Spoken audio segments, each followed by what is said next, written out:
Hello viewer, let's use that design here.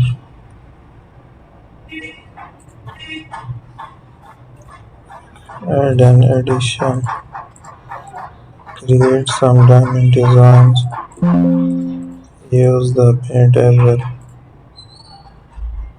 So we will make the different shapes.